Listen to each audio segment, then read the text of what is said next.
안녕하세요. 저는 서울대병원 강남센터 가정의학과에서 근무하고 있는 오승원이라고 합니다.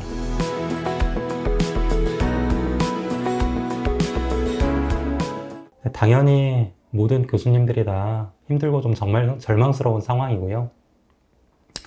한 3개월 정도 됐는데 한 번도 이게 좀 나아지는 상황이 없었던 것 같아요.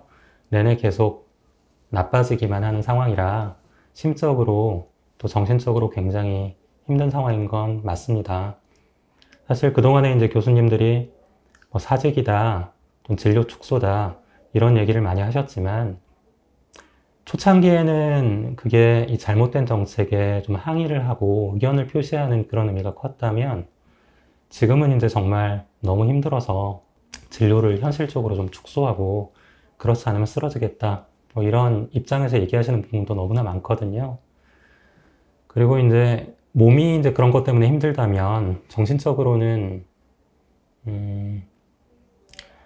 우리 이제 제자들인 전공의들 학생들이 이제 나가고 지금 돌아오지 못하고 있는 상황이기 때문에 그거 자체도 너무나 이제 힘든 상황이고, 또 처음에는 이렇게까지 오래 갈 거라고는 아무도 생각하지 못했을 거예요. 근데 앞으로는 지금은 상황이 더 안 좋아져서 1년 또는 2년, 아마 최소한 1년 반에서 2년 정도는 이제 되게 될 것 같은데, 그 정도는 우리 제자들, 그 다음에 의료진의 정말 앞으로 미래 의료를 책임질 의료진의 공백이 지금 가시화된 상황이기 때문에 사실 임상의사 그 의료 시스템 한복판에서 환자를 보고 있는 입장에서는 그 사실이 너무나 절망스럽고 힘듭니다.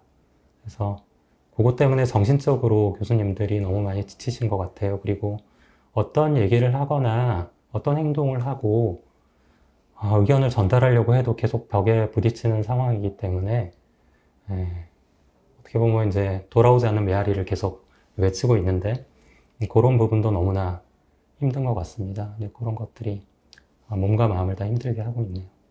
실제로 많이 보도도 됐지만 비대위 활동을 하셨던 분들도 사직 의사를 밝히고 실제로 이제 외래를 닫고 이런 경우도 사례도 있었고요. 사직서를 많이들 내셨는데, 근데 이제 실제로 그 사직서가 병원 차원에서 수리가 되고 있지는 않은 상황이라, 근데 적어도 이제 그런 절차가 제대로 밟혀지기 전까지는 환자를 보는 입장에서는 또 환자를 두고 나가기 또 어렵고, 공백이 생기면 다른 의료진이 또 대신을 해야 되는 상황이고, 이미 공백이 생긴 상황에서 또 그런 거를 더 키우는 게 너무나 또 부담스럽기도 하고 이런 여러 가지 심정적인 부분이 있을 거예요. 그래서 많은 분들이 실제로 그렇게 움직임으로 이어지고 있지는 않지만 또 심정적으로는 당장 나가고 싶다 이런 생각을 하시는 분들 많을 거라고 생각하고요. 그래서 저희도 이제 계속 수시로 병원 내부에서 설문조사를 하고 있는데 그때 얼마 전에 했을 때는 정말로 당장 나가야겠다고는 교수님들이 소수였거든요. 근데 지금은 또 그때보다 또 많아졌고, 이제 그런 것들이 또 상황에 따라서 또 다른 것 같아요. 또 정부의 어떤 조치가 있느냐, 이런 것들에 따라서도 또 달라지는 것 같고요. 근데 지금은 한 직역 자체가 완전히 없어져 버린, 통째로 없어져 버린 상황이기 때문에 또 그거를 이제 그 없어진 자리를 똑같은 역할을 하는 인력으로 대체하기가 좀 어렵죠. 정부에서도 전문의 중심의 상급병원이 돼야 된다 이런 얘기하고 있고 맞는 방향이죠. 사실은 그동안에 전공의들이 이제 좀 저렴한 그 인건비로 보면 너무 많은 일을 하고 있고 전공의들을 착취라고도 표현을 했지만 정말 이제 그렇게까지 부를 수 있을 만한 상황들이 있었던 건 사실이고요. 그게 이제 그동안에는 병원에서만 알았지만 이제는 많은 사람들이 다 알게 됐고 이전으로 돌아가기는 좀 어려운 상황이라고 봅니다. PA나 다른 직역이 좀 채울 수도 있겠죠. 근데 그것만으로 다 채우기는 어려울 겁니다. 기존에 워낙 저희 병원도 이제 전공의 선생님들에게 기대는 부분이 너무나 컸기 때문에 그거를 완벽히 메울 수 있는 방안이란 지금은 없을 거고 굉장히 오랜 시간이 걸릴 거라고 생각해요. 수년은 걸릴 거고 그동안에 좀 다들 아주 어려운 고난의 시기를 거치게 되겠죠. 그래서 그동안에 또 일부 병원들은 정말 경영이 어려워져서 좀 얘기가 되고 있지만 뭐 직원도 월급도 못 주고 정말 이제 뭐 도산을 한다거나 이런 가능성도 뭐 생각해 볼 수 있고요. 사직을 했든 일부 지금 병원에 남아있는 전공의들이든 뭐 다 같은 제자들이고요. 얼마 전까지 다 같이 가르쳤던 친구들이기 때문에 또 병원을 나갔던 친구들은 뭐 나름대로 정말 본인의 의견을 표현하기 위해서 했던 거기 때문에 뭐 그 친구들에 대해서 교수들이 뭐 개별적으로 뭔가 좀 힐난을 한다거나 또는 뭐 블레임을 한다거나 이런 부분은 없습니다. 전공의들이 나가서 지금 돌아오지 못하는 이유가 얘기를 들어보면 이 친구들이 아까 말씀드렸지만 결국 수련 환경이 너무나 안 좋다거나 내가 너무 병원에서 많이 힘들었어. 또는 이렇게 제도가 바뀌어가지고 내 미래에 내 수입이 좀 불투명해져. 이런 의미로 나간 거는 아니거든요. 지금 돌아오지 못하고 있는 이유는 정말 이 의료 시스템이 본인들이 생각하기에 앞으로 미래 전문가로서 일을 계속 해나가기에 전혀 합리적이지 못한 시스템이 될 거라는 그런 이유 때문이고 또는 이런 게 물론 이제 정부의 정책이나 시스템이 좀 잘못된 부분이 있을 수 있죠. 근데 그거를 좀 개선하기 위해서 의견을 표출하고 그게 받아들여지는 이런 일련의 과정들이 뭐 전혀 전문가의 의견을 듣지 않고 그래서 이런 상황에서 우리가 앞으로 어떤 얘기를 할 수가 있을까 뭐 이런 부분에 대해서 좀 절망적임을 느껴서 네, 그런 부분에서 돌아오지 못하고 있는 거라. 근데 이제 그런 상황들을 만들었던 게 저희들 책임도 있는 거죠. 그러니까 교수들, 선배 의사들의 책임도 많기 때문에 그래서 그런 입장에서 보면 사실 지금 전공의들한테 뭐 너네가 왜 그랬니? 뭐 이런 얘기를 할 만한 그런 입장은 아니라고 봅니다. 그러니까 저희가 이제 이 의사 수를 과학적으로 좀 추계하자라고 얘기를 했던 거는 2월달 아마 이전 비대위 때부터였던 것 같아요. 맨 처음부터 사실 이런 얘기를 했었는데 그때나 3개월이 지난 지금이나 입장은 비슷합니다. 근데 결국 이 얘기를 했던 이유는 뭐 다들 아시겠지만 정부에서 이 정책을 진행을 할 때 그 충분한 근거가 있느냐라는 부분에 대해서는 어느 누구도 거기에 대해서 강하게 긍정을 하기 어려울 것 같아요. 얼마 전에 고법 판결이 있었는데 거기서도 뭐 판사님이 어디 한번 근거 한번 보자, 가져와 봐라 이렇게 얘기하셨는데 물론 그게 기각이 되고 각하가 되긴 했지만 그 판결문을 보면 그 정부의 그런 근거가 충분치는 않다라고 법원에서도 생각을 했었고 그렇지만 이제 공공복리에 좀 위해를 미칠 수 있기 때문에 그래서 이제 의사수를 좀 늘려야 된다. 뭐 이런 부분이 좀 더 크게 받아들여졌다고 생각해요. 그렇지만 그 이유가 근거가 명확하고 충분해서는 아닌 거죠. 그리고 또 앞으로도 그런 근거를 만들기 위한 또 증언에 대해서 재논의를 하기 위한 그런 과정은 반드시 필요하다. 이런 얘기가 있거든요. 그래서 그런 면에서 일정 부분 그 정부 정책의 가장 중요한 뭐 의사 수에 대한 그 부분의 근거의 부족함을 얘기했던 거는 저희는 뭐 감사하게 생각하고요.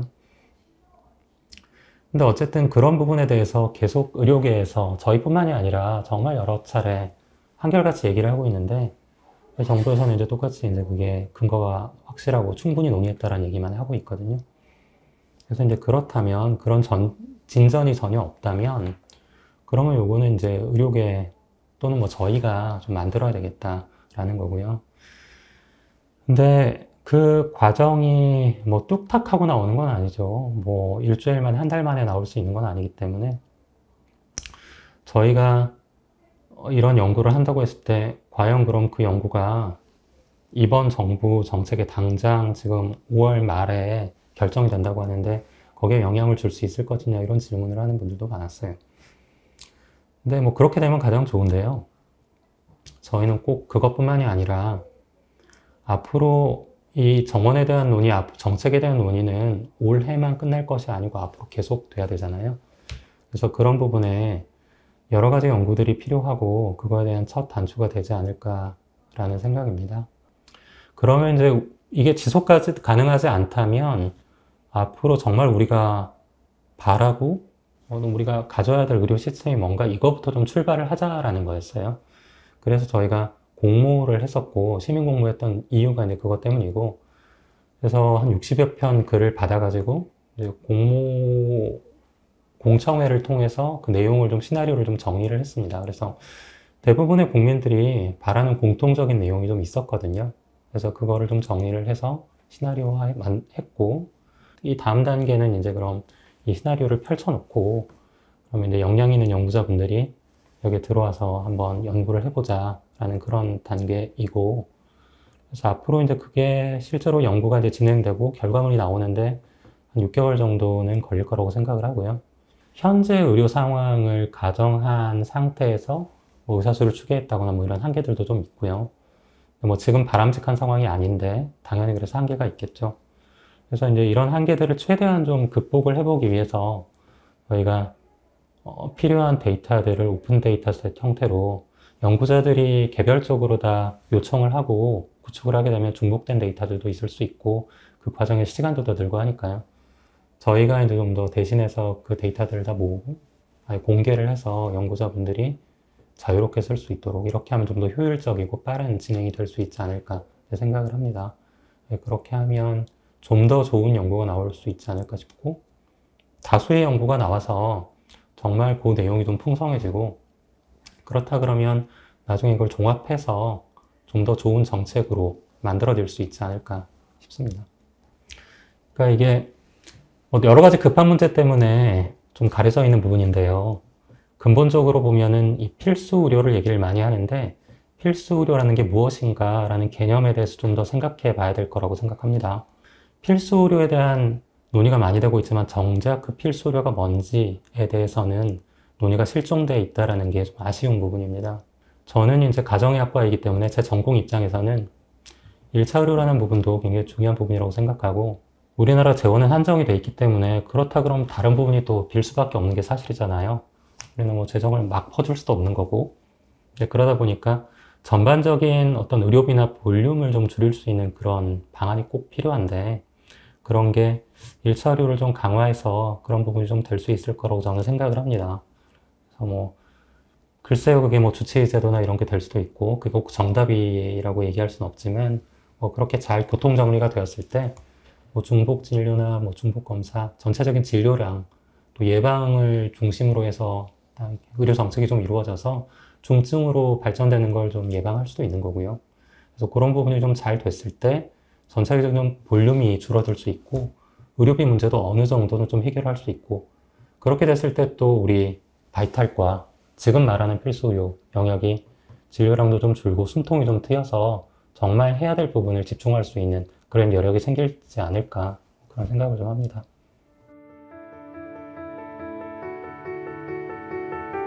가장 중요한 거는 뭐 의료계에서 다 얘기하지만 의료 정책을 세울 때 저희 전문가들의 얘기를 좀 들었으면 좋겠어요. 정책을 하시는 분들 이야기도 굉장히 중요하고 당연히 들어야 되는데, 또 실제로 그 시스템 안에서 일을 할 임상의사들, 교수들 또는 일선의 전공의들, 학생들 이야기가 꼭 들어가야 된다고 생각합니다.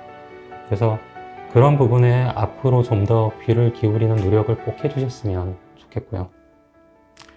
그리고 또 하나는 기존에 이제 뭐 정부에서 얘기하는 그런 정책들을 다 반대하지는 않습니다. 좋은 내용도 많고요.